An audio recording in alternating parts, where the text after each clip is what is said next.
Hello, welcome to SquishiVision. Just gonna mute my iPad. Well, that was one of the Doctor Who episodes of all time. That that happened. Um, um, I I know describing episode of Doctor Who as fan fictiony is a bit of a slippery slope with a franchise so heavily driven by writers who are often fans of the show. It can, I mean, if you're a fan of a show, at what point does your fan fiction become actual, like, head canon? Not head canon, actual canon. It's you can't have it both ways. But if I was, and I have been, and I have, 12-year-old Doctor Who fan writing, like, fan fiction that. Are you gonna tell for me? If I was a Doctor Who fan and have been, I'm saying the same words again. I'm trying to get my thoughts off to turn my light on. And I was trying to write fan fiction Doctor Who where I was trying to throw in a whole bunch of lore things, but didn't kind of have like. But then also I kind of like was one of those fans not to, not to like. Excuse me, Lily. Not to like. Well, actually, no. I think fully looked down. Look, if I was one of the people who like to write Doctor Who fanfiction, where the Doctor has a child with his companion, or like it hits every single point. I'm just trying to put my words together here, which isn't offensive or isn't like condescending. But there are people who like enjoy writing fan fiction, and full power to you if you do. I guess. I mean, not really. It's clear I don't like it. Where it's just them getting action figures together and living out their kind of romantic fantasies, kind of thing. And this episode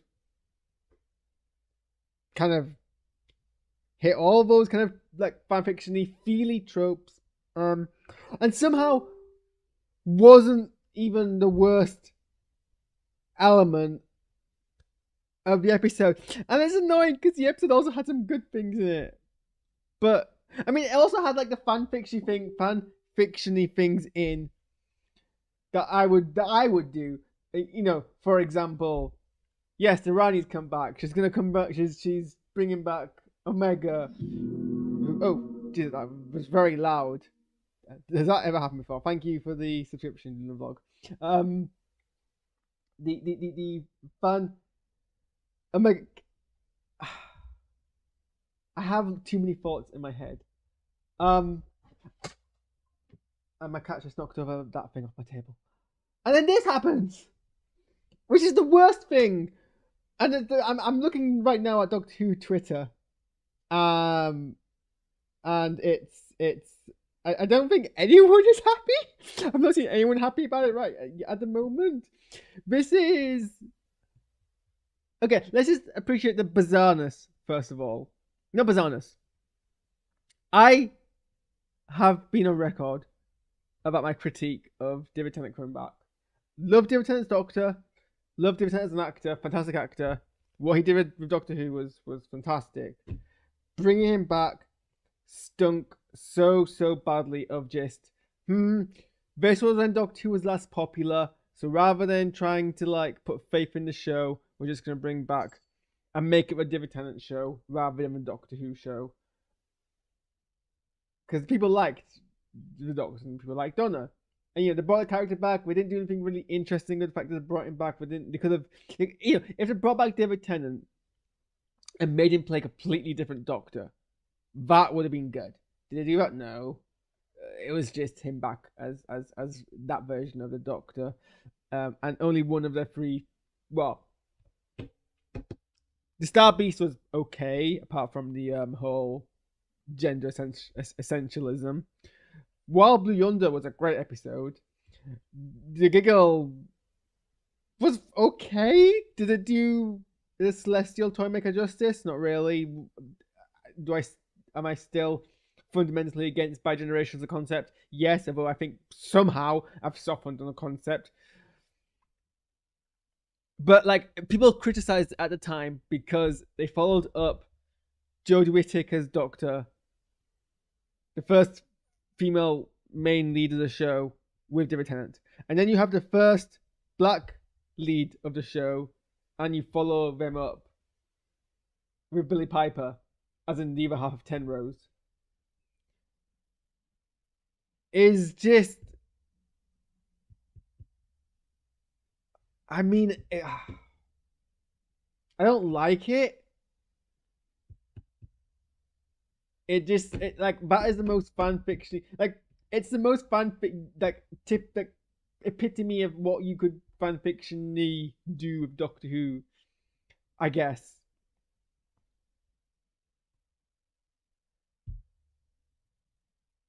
Because people have been saying for years. People are like, "Oh, what if Billy Piper came back as a Doctor?" They've been saying for years, and you gotta have like strength as a show creator to just not do what fans think they want, but actually understand what fans want. Should I actually talk about the episode rather than just the reveal? Should we loop back to this? I didn't get a chance to react to Wishworld because I was LARPing in Winkley in Devon last weekend, and I only got a chance to watch the episode Monday afternoon. And between Monday afternoon and now, I never got a chance to actually do a reaction video. So, what were my thoughts on Wishworld? Kind of insignificant now, all things considered. Okay, I don't remember hating Wishworld. I remember feeling. Actually, maybe it's a good thing to talk about both episodes at the same time. Maybe we shouldn't do it chronologically. I remember feeling inherently uncomfortable with the Doctor and Belinda being in a relationship, and maybe that was the point. That doesn't mean I didn't feel any less uncomfortable about it.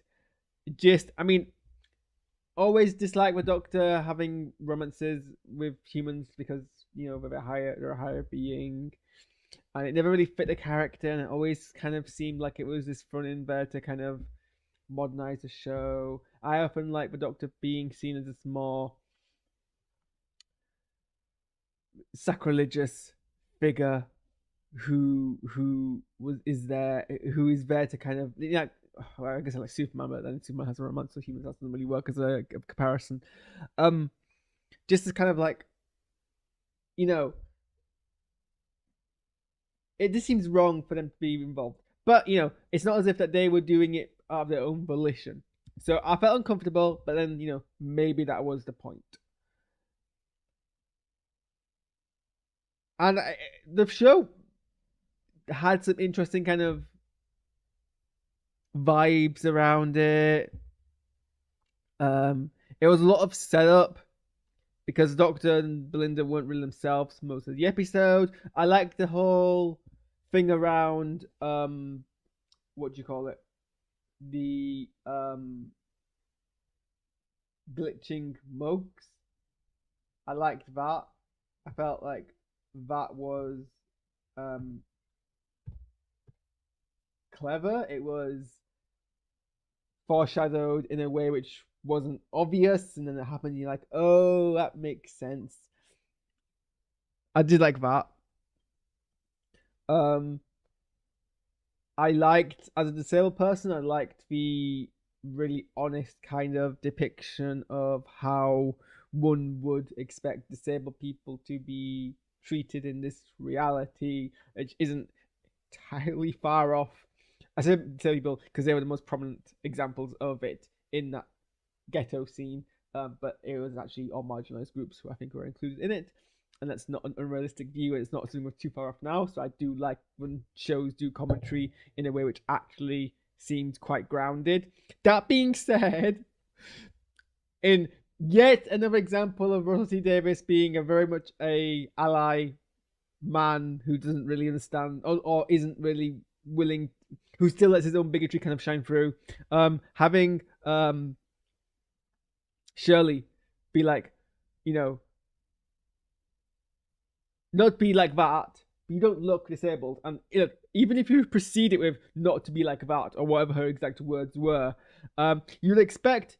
Look, if you're gonna put a character in the show to be like your token disability advocate person, don't make them do something so outdatedly ableist as being like, you don't look disabled. Like, that's not even microaggression, that's just full on ableism. Like, people can be ableist, but typically people who are like, you don't look disabled, are not the people you want to be representative of your, these are your, inclusive figures. It would be giving Russell T Davies too much credit to think he was just doing as nuanced as that. It was his voice shining through there. Like, yes, way to go to erase invisible disabilities, like, how do you know that Ruby isn't like neurodivergent, and she very much might be. Random line thing in there. I swear there was other things about Wish World I was going to comment on, and I never got a chance to kind of flag up. I don't hate there being two Ranis. I just don't really understand why there was a need for it. Did Mrs. Flood actually add anything to the episode? Like both that one and this one, other than letting you kill off one of the Ranis but have one Rani left? Because that's also a thing that's happened now. Which kind of just actually, like, again, reinforce how much it undermines the Doctor being unique when now you actually know there's a second Doctor somewhere in London. So if this Doctor dies, you can just go back to that one. You're a backup Doctor. Although I do like the line in this episode about how bioregeneration is perhaps the universe compensating for the fact that now all Time Lords are sterile, which just got thrown in there. Like, okay, that happened, I guess. Well, that was the thing. There was like two. I felt there was like two different stories happening in this episode. The idea of the Time Lord's ability to progenerate and Omega's return. And I don't know. I feel like we kind of like somehow Omega, one of the most significant Time Lord villains, who's only appeared in Doctor Who twice, so by all means is not overused. Like Rassilon kind of got a bit washed in like modern era Doctor Who with their returns. It's the point that it's easy to forget that Rassilon technically appeared in Capaldi's era by what was Donald Sumter for like half an episode, if even that. Omega is like a big thing. They were in the first Multi-Doctor special. Alexa, Volume 0. They're in the first Multi-Doctor special. They only appeared once more in Arc of Infinity, which I've not actually watched. You could have done so much more. I mean, I did actually like the whole they've been trapped in this underworld thing, and it's a reality that feeds off your expectations, which kind of just actually loop into what Omega's whole deal was, because they were able to like manifest the reality around them as well. And Omega's become so obsessed with the idea that they are a god, that they've kind of created themselves in the form of what they think a god should be. Interesting concept. And then they got immediately just shot back into the hole by a laser. Like, that was not a satisfactory resolution to Omega's return after so many years. I mean, it's like kind of what you would expect to happen, but that was like so blatantly Russell T Davies being like, you know what, I don't actually care about Omega. I want to go back to this child drama, and that was fine. Did we need Omega? Did we need Omega in this episode? Could it not have just been Rani being like, I'm gonna split reality so it becomes more malleable, and then I'm gonna use that to inject new Gallifrey into like the mix? Like, Did we need to like build up Omega? No, not really. Um, Especially not if you want to spend an episode dealing with Poppy. So there's a big kind of thing at the end of the last episode about the Doctor being like, "No, Poppy is my daughter," and people were like, "Oh, what does this mean for like the Doctor's like history, his family? What's in for Susan?" Pretty much nothing, which I'm kind of glad about because I'm not saying you can't mix and change and like progress canon and whatever, but I feel like you've got to do things carefully, and I don't really trust Felicity Davis at this point to do that. So the idea about Poppy is obviously real, but they're a manifestation of the wish. So the Doctor hasn't like reproduced with a human of a it's an artificial creation of Time Lord and human DNA, which we keep getting told can't be a thing, but I guess through the wish it can, which is fine. So that doesn't break any of the previous kind of assertions we've got around that.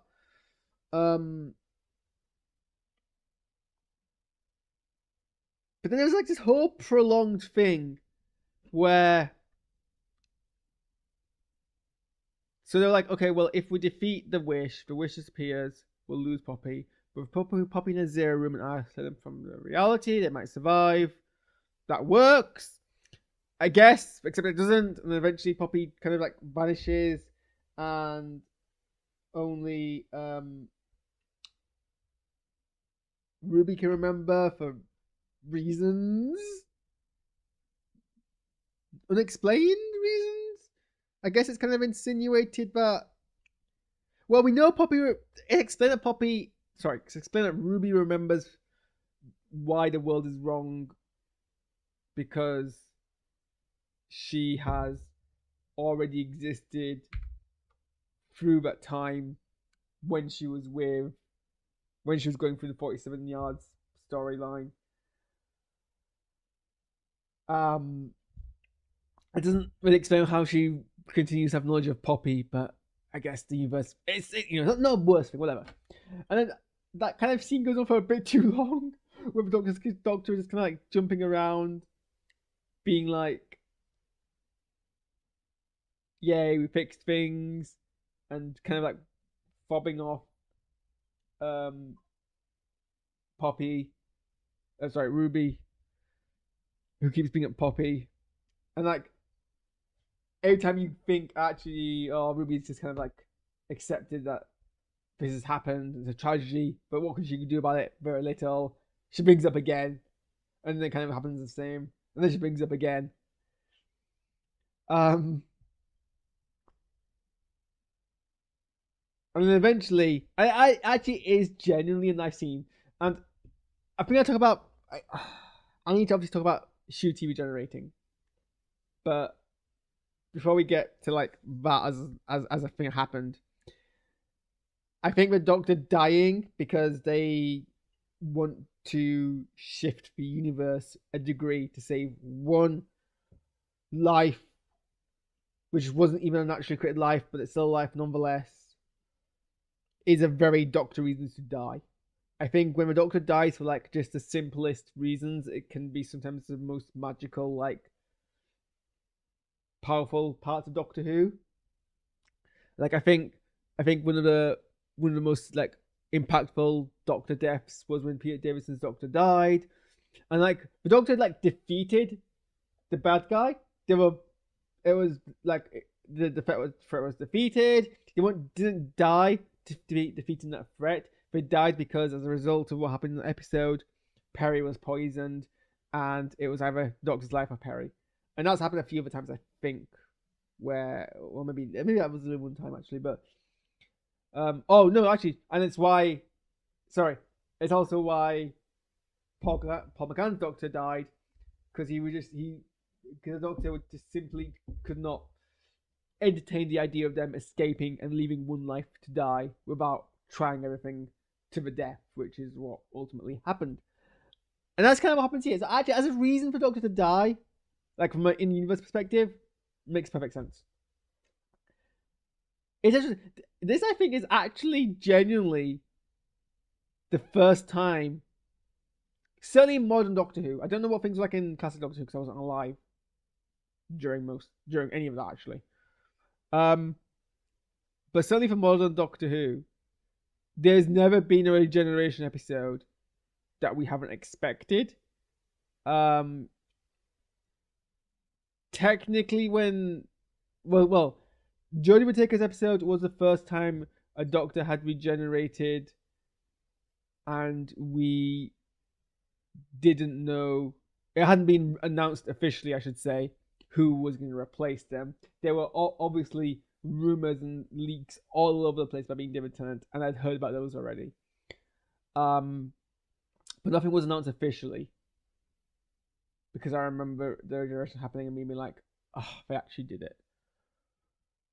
This, I wasn't. I mean, okay, so there were leaks and rumors and whatever all over the internet, but these were rumors and leaks, at least in my perspective, easily ignored. Sorry, not ignored, but like they were the kind of rumors and leaks and stuff that people would say anyway. Like, oh, the Doctor's going to regenerate this finale. Well, people say that every single finale. So I can discount those and be actually suitably surprised that the Doctor was regenerating. Not hugely. It would be more effective if there wasn't the rumors. But because it was, instead of it being a wait, what, actually doing this, it became a oh, so I guess those rumors are true, and we're going to do this. Because also they hadn't announced their successor either, and I think this is the first time as a BBC they've kept the Doctor regenerating secret and the successor secret both, and it's something that I've actually wanted them to do for ages, like have the Doctor regenerate be a genuine surprise, the same way it would have felt to everyone back in 1963. So for this to be that, and it capture none of those feelings, is kind of like underwhelming. I think, to be fair, in my defense, I was shocked by this reveal because I denied it being. I was so against and so in denial that they would ever do this. I've seen rumors. I've seen tweets being like, "Oh, I've seen the leaks of who the next Doctor is going to be, and if it's this person, it's going to be terrible, and I hope it's not going to be this person." So I was kind of like worried about whose face we were going to see. I just didn't think it'd be Billy Piper's, and then it was. So this is the first. This will be the first 2-season Doctor since Colin Baker, and Colin Baker was fired.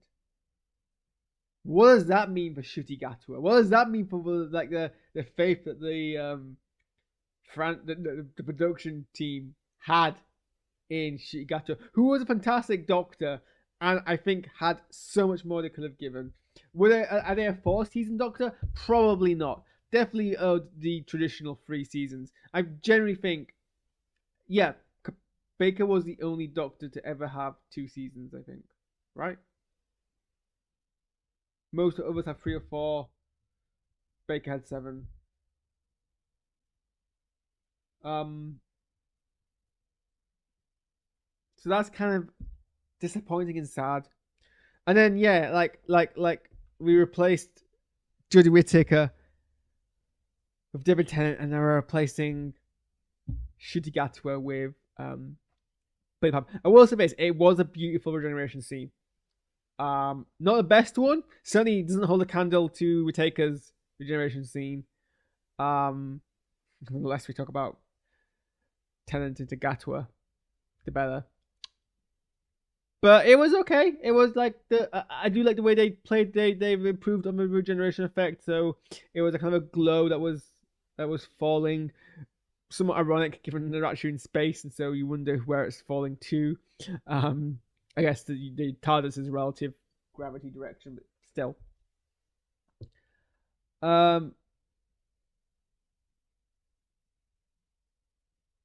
That is a reference I do not know, because I have not yet seen What We Do in the Shadows, or it is on my list, and I do have people who keep telling me to go watch it. Where was I? Yeah, it was a beautiful regeneration scene. People have pointed out on Twitter they don't actually credit Billie Piper as the Doctor, which they normally do. The credits ended with Ncuti Gatwa as the Doctor, Jodie Whittaker as the Doctor, and then it was introducing Billie Piper, and there was no like character name, and people were like, oh, well, maybe they're coming back as Bad Wolf. I don't think that's true either because they won't be introducing. Maybe there's no. I mean, it's a dualistic thing. The credits.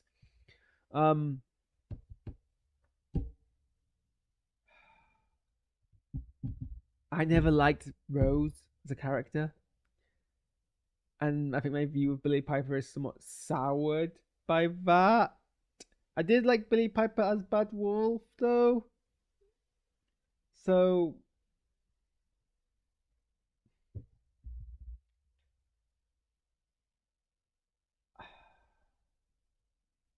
the thing is,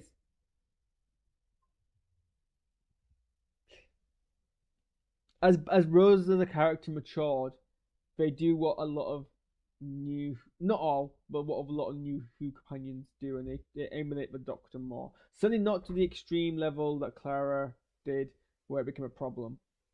But there were times when, especially Rose was the end, they became more of a leader, they became more challenging of enemies, they took charge of situations in a way that you know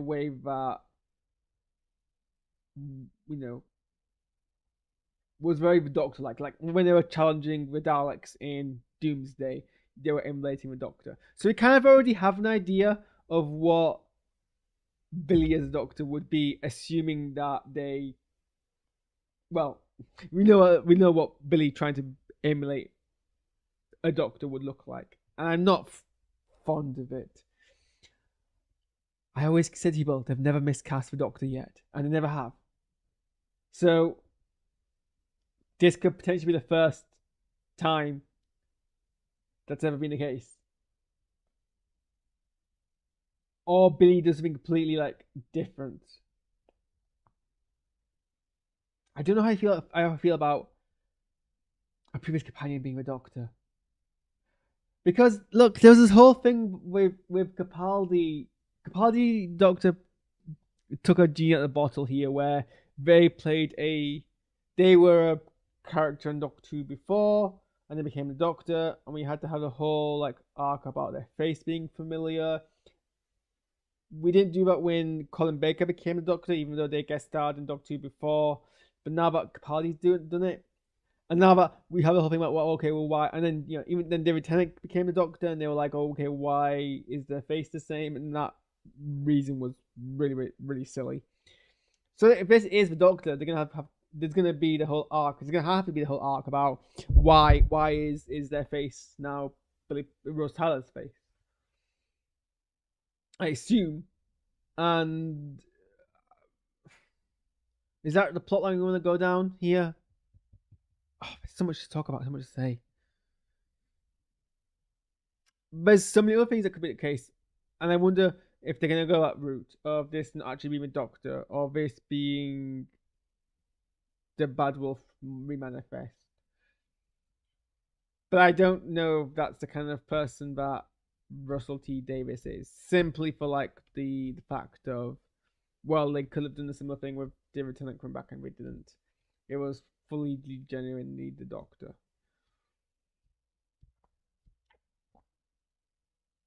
Also, yeah, Ryan just gets eaten. I don't think they actually did bad mischaracterization of the Rani, but ultimately she became so like massively like unimpactful. Like, which actually I'm fine with. Again, don't think I've seen a full Rani serial from a classic series, and kind of need to watch it, I guess, from a fair opinion. But I always had the kind of impression that they were a less impactful version of them. Well, no, they were never a version of the Master, but they never reached the same kind of like impact the Master did. So for this version of this Baddie Time Lord not to have that same kind of like, not for this bad version of, for this Time Lord to appear and not have the same like impact, I can live with actually. I think they're fine for the thing is, this is like a fairly. I think I remember Doctor Who finales being much more impactful, big, culminating events growing up, and that might have been because I was growing up. But when you think about, and now that I've watched more classic Who than I have before, where finales were just like, oh, end of Doctor episodes, were actually just normal adventures with slightly bit more ramped up stakes just for the Doctor dying.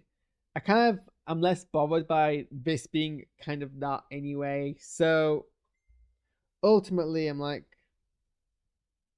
do I mind that much? Terribly not. No. Um, I did think Omega I think what they did with Omega was cool. I just wish they did a bit more about it, more with it, rather. Oh, Anita returning was like good. I liked that kind of like.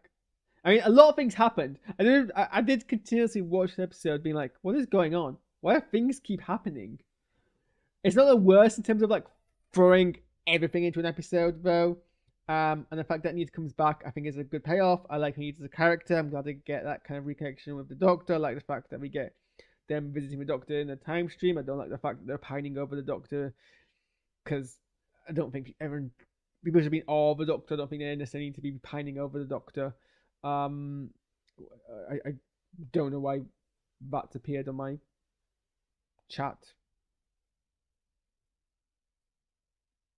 That shouldn't be there.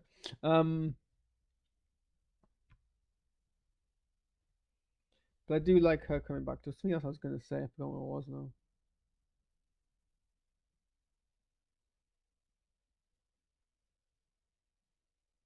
Oh, Jodie Whittaker came back. That happened. But yeah, I was with him like, wait, that's the other fan fiction thing of Doctor just coming back, and I'm like, I mean, it was great seeing Jodie Whittaker back. Was it necessary to the scene? No. Was it unwelcome? Also no. I liked it. I liked seeing her back. Um, she played like she full wholeheartedly played the scene. It was good chemistry. I enjoyed watching it. Wasn't necessary, but wasn't a problem.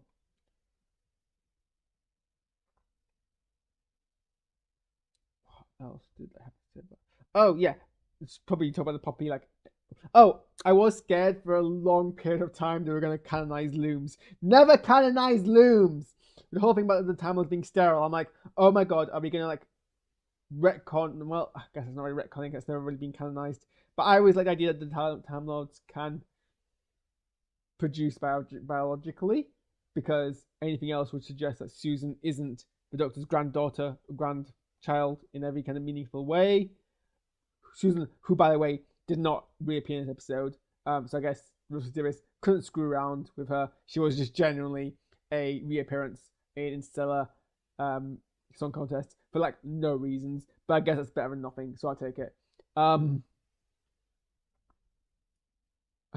Such high like returns, like little payoff. Interesting strategy. I've got to go real soon. I feel like I'm running out of steam. I feel like my thoughts getting like mixed up in my head. So we had this whole thing about Doctor finally realizing that Poppy actually could come back, and he brings her back, but she gets brought back as a version of herself who's fully human. I don't like what we did with Belinda. I don't actually like Belinda that much as a character.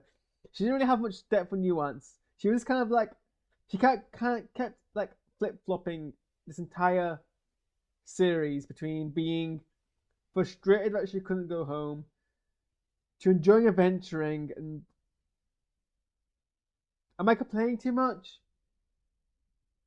I guess at the end of the day, I mean, companions don't necessarily need to have like this full arc around them, and sometimes that takes away from the actual show. But it was just really like I was like, what is the deal? And then like she ends up just being like for like the last episode and then this episode, um,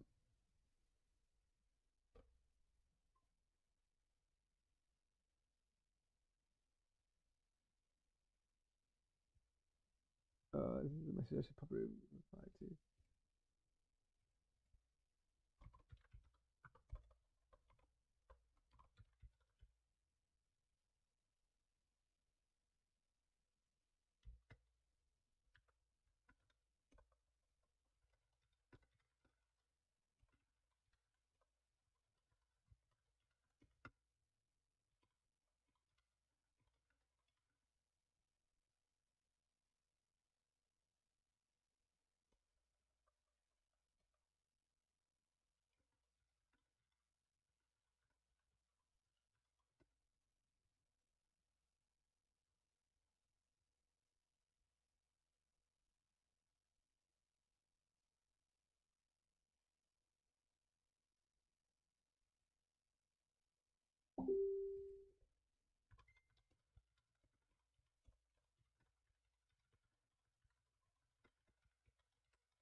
Sorry, that was a thing I had to probably reply back to.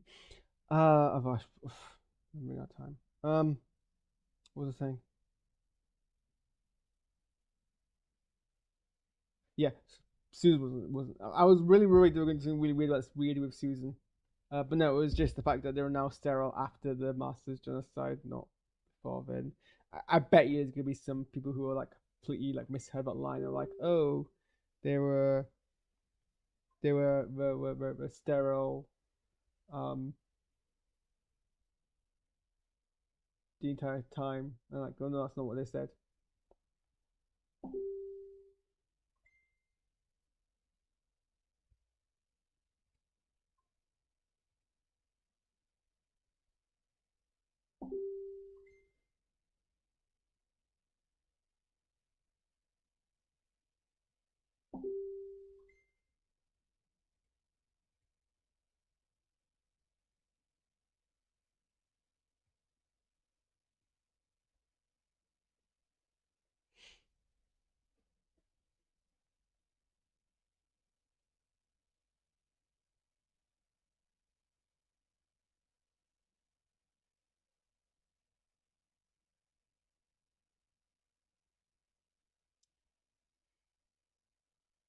It could have been so much worse, I guess, is the silver lining. Of is that really the standard we should be critiquing an episode on?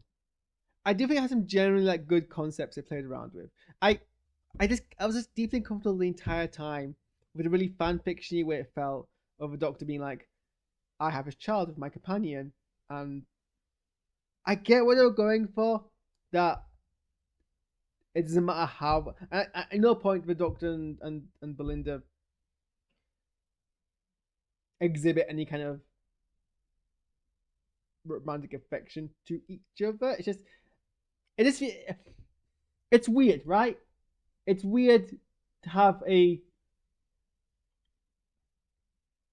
child with someone. Like, it's weird to have a biological child with someone.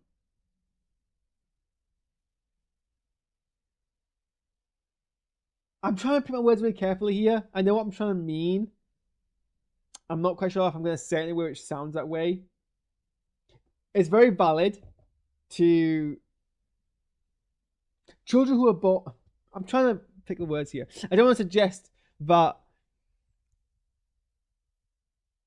someone couldn't choose to have a child with someone else who's consenting and then not be like a significant relationship there in real life, because that's a choice that people can make. I think it's more the fact that the Doctor and Belinda were unwillingly put together because they didn't exhibit even like any like sexual attractions or desire to procreate. That's not the child's fault, so obviously the child shouldn't be regarded any lesser for that, which I guess is the kind of the point the Doctor was trying to make, and why both her and both the Doctor and Belinda were both protective of the child, because it wasn't the child's fault. So it would be problematic for them to be disgusted or like put off by it. But no one seemed to really like no one seemed to be really like talking about. I guess it is still like I think I would feel violated. Like I don't think I'd like blame the child, and I think I'd still be like if I was like some weird fancy thing happened, like a magic fairy came along and used my DNA and Smith's DNA and created a child, I'd be like, this is my child. That's fine. I'm gonna like care and protect for them and love them, but I'm also gonna feel violated at the same time. I think there's an insinuation here. Like that's. I don't know if I'm being too extra and like not. It just seems weird to me. I was like really weirded out the entire episode. This is a weird note to end on, but I'm just conscious of time and the fact I need to go. Um, there was just so much weirdness in this episode.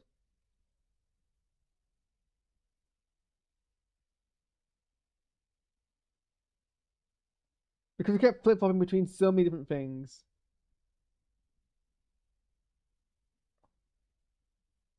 Also, there was one weird moment where like the music just gets really loud for no reason. I'm like, did the sound mixer just like fall asleep on a desk and push the sliders up and like no one like checked in on that? The music just got like really loud for no reason. Yeah, I think I've interesting to see what people's thoughts are on the Twitters going ahead.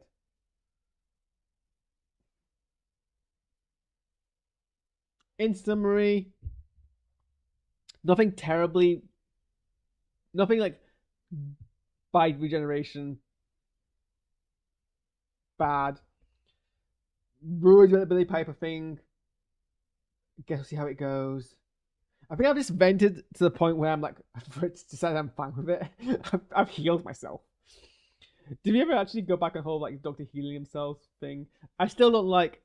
I don't think it's like I don't think it's as bad as the whole bioregenerating, so one of the doctors can go and retire because the idea of a doctor retiring is something normal and acceptable. Um,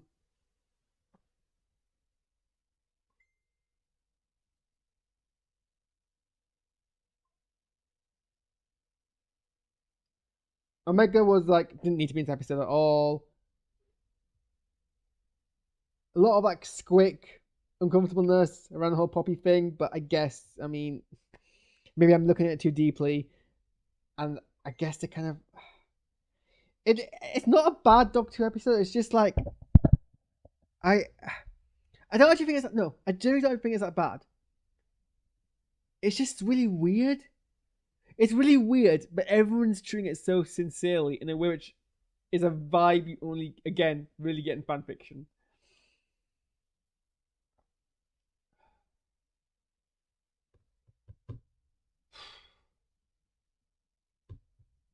Well, I guess we just have to see where we go. Where we go from here? Okay, I generally have got to go. So thanks for tuning in and get out of my house. I've watched Mission Impossible yesterday, and I've got to do a video on Let's Box thing on now. I've got to go finish watching Captain America, and I've got to go watch Thunderbolts. So many things to do. So definitely should go. Bye.